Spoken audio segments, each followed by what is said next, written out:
শাহবাগী লাকিকে যদি আগামী 24 ঘন্টার ভিতরে গ্রেপ্তার না করা হয় তাহলে বাংলাদেশের সাধারণ মানুষ এই সরকারের পদত্যাগের দাবিতে রাজপথে নামবে। লাকি এখনো 24-এর গণ অভ্যুত্থানের পর এই ভুয়া সংগঠনের নেত্রী কিভাবে এখনো রাস্তার উপরে মিছিল করার সাহস পায়? আওয়ামী লীগ চলে গেছে, আওয়ামী লীগের সেই পেশিবাদী শিকড়গুলো রেখে গেছে।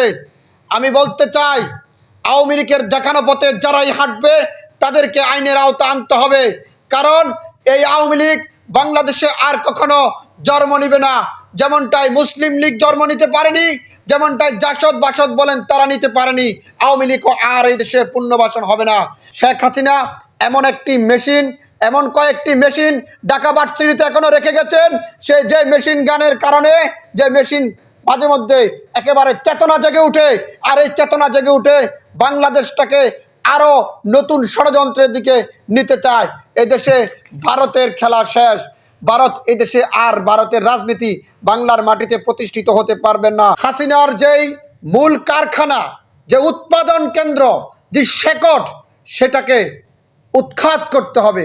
যদি সেই শেকটকে উৎখাত না করতে পারি তাহলে 17 বছরের স্বৈরাচার শেখ হাসিনা যেই মন্ত্রতন্ত্র রেখে গেছেন সেই তন্ত্র বাংলাদেশের জন্য একসময় আমাদের জন্য হুঙ্কার হয়ে দাঁড়াবে। শেখ হাসিনা সহ 14 দলের হাসানুল হক ইনু, রাশেদ খান মেনন সহ সকল একসাথে গণভবনে মিটিং করে 24-এর গণ উত্থানের শহীদদের রক্তের উপর কিভাবে তারা জুলুম করা যায় এবং হাজার হাজার ছাত্রকে কিভাবে হত্যা করা যায় সেই পেশিবাদী কায়েম করেছিলেন 14 দলীয় জোট সরকার।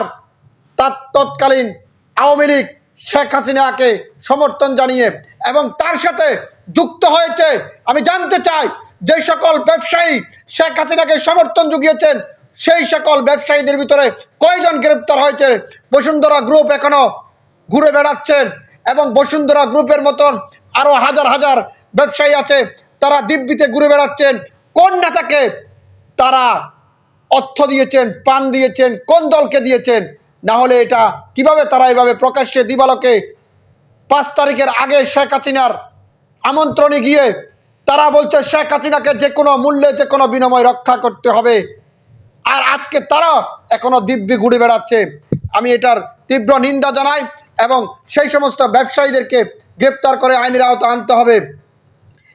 আপনারা জানেন 71 সালে জামাত ইসলামের ভূমিকা নিয়ে যদি সেই সময় প্রশ্ন করা হয়, সেই সময় কিন্তু ছাত্র শিবিরের জন্ম হয়নি। এ নিয়ে প্রচুর জল্প কল্পনা আছে। 24-এর গণ অভ্যুত্থানে হাসানুল হক ইনু সহ মেনন সহ যারা বিচারের আওতায় এসেছে এবং তাদের ছাত্র সংগঠনগুলো, যুব সংগঠনগুলো এখনো মাঠে রয়ে গেছে এবং তারা মাঠে থেকে এই সরকার বলেন এই বাংলাদেশকে আরো কিছু ভয়ঙ্কর পরিস্থিতির ভিতরে ফেলানোর চেষ্টা করতেছেন। এই সমস্ত ছাত্র সংগঠনের নেতৃবৃন্দকে 24 ঘন্টার ভিতরে গ্রেপ্তার করতে হবে।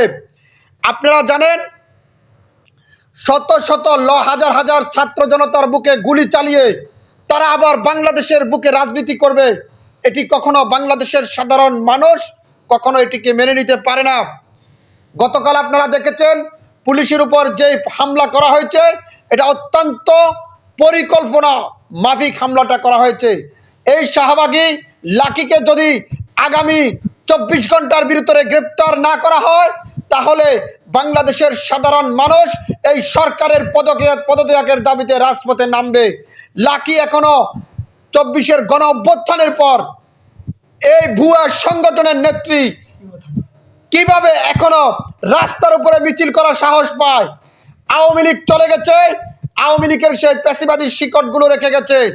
আমি বলতে চাই, আওয়ামী লীগের দেখানো পথে যারাই হাঁটবে তাদেরকে আইনের আওতা আনতে হবে, কারণ এই আওয়ামী লীগ বাংলাদেশে আর কখনো জন্ম নিবে না। যেমনটাই মুসলিম লীগ জন্ম নিতে পারেনি, যেমনটাই জাসদ বাসদ বলেন তারা নিতে পারেনি, আওয়ামী লীগও আর এই দেশে পুনর্বাসন হবে না। আওয়ামী লীগকে যারা পুনর্বাসন করার চেষ্টা করতেছেন ইতিমধ্যে সোশ্যাল মিডিয়াতে আপনারা দেখছেন, আমরাও দেখছি, নবগঠিত রাজনৈতিক দলের নেতৃবৃন্দরা আওয়ামী লীগের বেশ কিছু নেতার সাথে তাদের ছবি পটশাসন, সেই সকল নবগঠিত রাজনৈতিক দলের নেতৃবৃন্দর প্রতি আমি বিশেষভাবে অনুরোধ করব, আপনারা দেখি শুনে পটশাসন করবেন। যারা 24-এর ছাত্র জনতার সাথে বেইমানি করেছে, রক্তের সাথে হরি খেলা খেলেছে, সেই সকল পেশিবাদী শক্তিকে কখনো আপনাদের দাওয়াত বলেন এবং আপনাদের সাথে পটশাসন বলেন কোনো কাজেই আপনারা তাদেরকে ইনভলভ করতে পারবেন না। কারণ যদি করেন তাহলে আপনারাও পেশিবাদ হয়ে যাবেন। কারণ এই পেশিবাদের সাথে আমাদের জনগণের কোনো সম্পর্ক থাকতে পারে না। অতএব আগামী 24 ঘন্টার ভিতরে এই লাকিনাকে ফাঁকিকে গ্রেপ্তার করতে হবে। কারণ শেখ হাসিনা এমন একটি মেশিন, এমন কয়েকটি মেশিন ঢাকা ভার্সিটিতে এখনো রেখে গেছেন।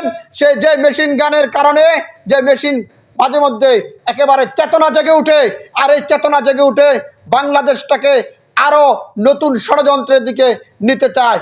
এদেশে ভারতের খেলা শেষ। ভারত এদেশে আর ভারতের রাজনীতি বাংলার মাটিতে প্রতিষ্ঠিত হতে পারবে না। কারণ এই আমাদের বিডিআর হত্যাকাণ্ড থেকে শুরু করে সেনা উৎখাত, বাংলাদেশের রাজনীতির উৎখাত থেকে শুরু করে গত 17 বছর ভারত আমাদের উপর অনেক জুলুম করেছে, নির্যাতন করেছে, এই জনগণের উপর অনেক হরিখেলা খেলেছে। আর বাংলাদেশের মাটিতে ওই ভারতের রাজনীতি আর চলবে না। কাজে আমি বলতে চাই, এই বামপন্থী সংগঠনের যত নেতৃবৃন্দু আজকে বাংলাদেশে মিছিল করছেন, এটি সব কিছু শেখ হাসিনার পরিকল্পনা অনুযায়ী হচ্ছে।